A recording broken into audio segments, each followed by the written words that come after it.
आज हम लोग इस ऑनलाइन पढ़ाई में आज 10वीं क्लास की शुरू करते हैं। पहले चैप्टर से, जैसा कि आप जानते हैं कि पहला चैप्टर वास्तविक संख्याएं है, रियल नंबर, वास्तविक संख्याएं। सबसे पहले वास्तविक संख्याओं के बारे में थोड़ा सा हम लोग संक्षिप्त परिचय लेंगे। वास्तविक संख्या है बच्चों, 9th क्लास में आपने पढ़ा, मैं मान लेता हूं कि आपको ये याद है नहीं है, थोड़ा सा हम आपको रिव्यू कर देते हैं, रिमेंबर ला देते हैं, आपके मेमोरी में ला देते हैं। वास्तविक संख्याएं जो होती है वो परिमेय संख्याओं, परिमेय संख्याएं और अपरिमेय संख्याओं का एक परिवार होता है। क्लियर है बच्चा? कि वास्तविक जो संख्याएं हैं परिमेय संख्या और अपरिमेय संख्याओं का एक परिवार होता है। वास्तविक संख्या के अंतर्गत आपकी जितनी परिमेय संख्या है वे आ जाएंगे। परिमेय संख्याएं कौन कौन सी है, थोड़ा सा हम इस पर आ जाए तो परिमेय संख्याएं कौन कौन सी होती है, तो 1/2, 2/3, 3/4, -5/6, -7/8, -9/10, 1, 2, 3, 4, 5, 0, -3, -4, -5, -100, 0/7, 0/8, 0/-9 इत्यादि। यानी कि जो भी पूर्णांक संख्याएं हैं, जो भी इंटीजर्स है, जो भी पूर्ण संख्याएं हैं, जो भी प्राकृत संख्या, सारी की सारी प्राकृत संख्या, पूर्णांक संख्या, पूर्ण संख्या, ये सारी संख्याएं आपको परिमेय संख्या के अंतर्गत आती है। इसके साथ ही जो भिन्न संख्याएं हैं, जो भिन्न संख्या है जैसे कि 1/2, 2/3, 3/4, ये सारी संख्याएं जो कि ये है, ये भी परिमेय संख्या के अंतर्गत आती है। जैसा कि आपने 9th क्लास में इसका डिफिनेशन परिमेय संख्याओं का पढ़ा होगा कि वैसी संख्याएं जो p/q के रूप में होती है। लिखवाने की आवश्यकता नहीं बेटा, आप जानते हैं कि वैसी संख्याएं जो p/q के रूप में होती है, जहां p और q एक पूर्णांक है,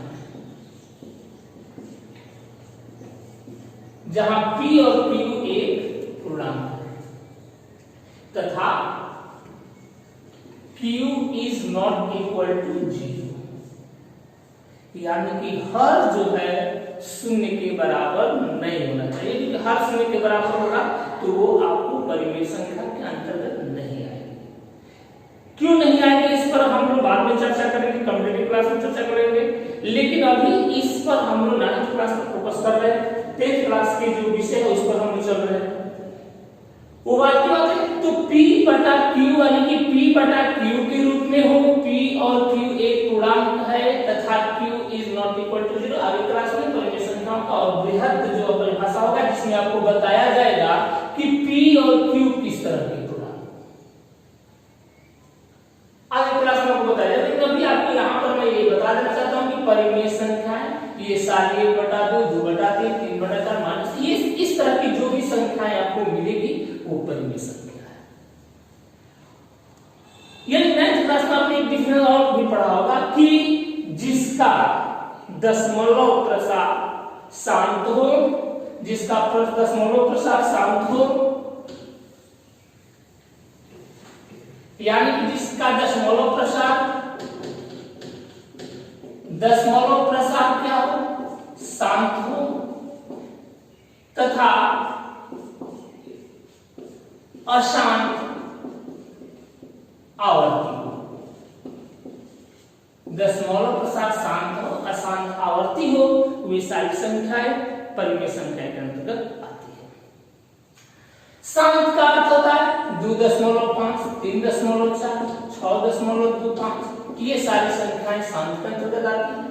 अशांत आवर्ती के अंतर्गत वैसी संख्याएं जैसे 0.225 रेकरिंग वाली जो संख्या 0.3333 ये अशांत आवर्ती है, यानी कि रिपीटिशन है संख्याओं का। 0.25 का अर्थ है 0.252525, ये सारी संख्याएं क्या है? अशांत आवर्ती। एक बात थोड़ा सा आप लोग बच्चों के बीच में बता देना चाहता हूँ, ये जो डॉट डॉट डॉट दिया जाता है, गौर कीजिएगा कि वे 3 ही डॉट होते हैं। ध्यान दीजिएगा कि हम लोग क्या करते हैं, हमारे कुछ लोग बता देते हैं, कुछ शिक्षक बता रहे हैं dot dot dot dot dot dot खींच देते हैं। वे बहुत सारी डॉट नहीं होती है, मात्र 3 डॉट होता है, 1 2 3 एंड सो ऑन या सो ऑन। आइए अब हम आते हैं अपरिमेय संख्याओं के बारे में। अपरिमेय संख्याएं वैसी संख्याएं जिसका दशमलव प्रसार अशांत अनावर्ती होता है। अशांत अनावर्ती, यह आपको बताया व्यावधि जो रूट के अंदर होती है, जैसे √2, √3, √5, √7, √8, √10, यानी इत्यादि, इत्यादि इस तरह की हो सकती है, या 0.1 2 3 4 5 ये सब संख्या है आपकी अपरिमेय संख्या। तो इस तरह से बच्चों ये आप जान रहे हैं कि दशमलव यानी कि जो वास्तविक संख्याएं हैं, वास्तविक जो संख्या है वो परिमेय संख्या और अपरिमेय संख्याओं का समूह होता है। यानी कि अब आप इस निष्कर्ष पर निकाल लेते हैं, आप इस निष्कर्ष पर पहुंच सकते हैं कि सभी परिमेय संख्याएं क्या वास्तविक संख्या है। सभी अपरिमेय संख्याएं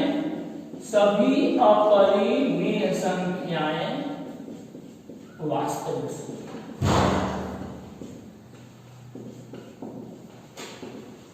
लेकिन सभी वास्तविक संख्याएं परिमेय संख्या नहीं है। क्लियर? सभी वास्तविक संख्याएं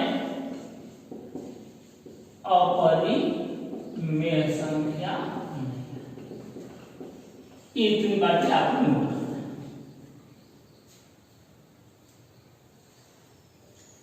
अब आते हैं हम लोग चैप्टर पर, जहां से चैप्टर शुरुआत होती है। वास्तविक संख्या के बारे में आप जान गए।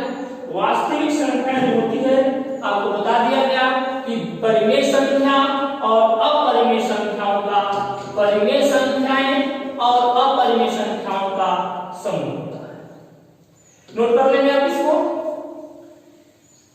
अब इस चैप्टर के अंतर्गत हमें क्या पढ़ना है, थोड़ा सा इस पर ध्यान दीजिए। इस चैप्टर के अंतर्गत जो हम लोग पहले से पढ़े हुए, जैसे कि हम जानते हैं, आप किताब में उसमें सबसे पहला प्रमेय आपको दिया गया यूक्लिड विभाजन प्रमेय। आइए देखते हैं यूक्लिड विभाजन प्रमेय क्या है। यूक्लिड विभाजन प्रमेय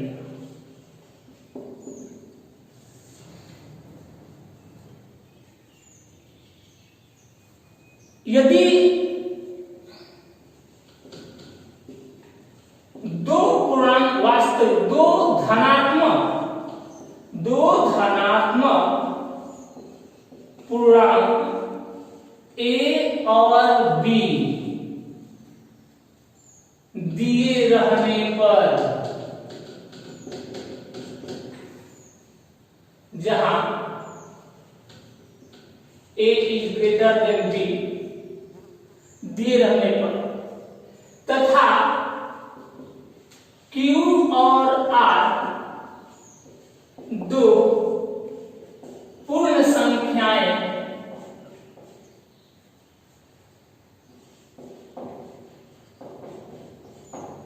विद्यमान हो,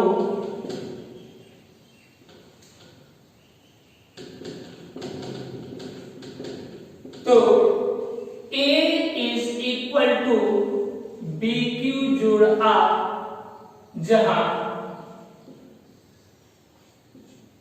r is greater than equal to 0 or less than b। आप लोग किताब का सहारा ले सकते हैं इसके लिए। यानी कि यदि दो धनात्मक पूर्णांक a और b, या बात तो यूक्लिड विभाजन प्रमेय का, यूक्लिड विभाजन प्रमेय का जो है दो धनात्मक पूर्णांकों के लिए है। इस पर नेगेटिव निकालने का प्रयास नहीं कीजिएगा आप लोग।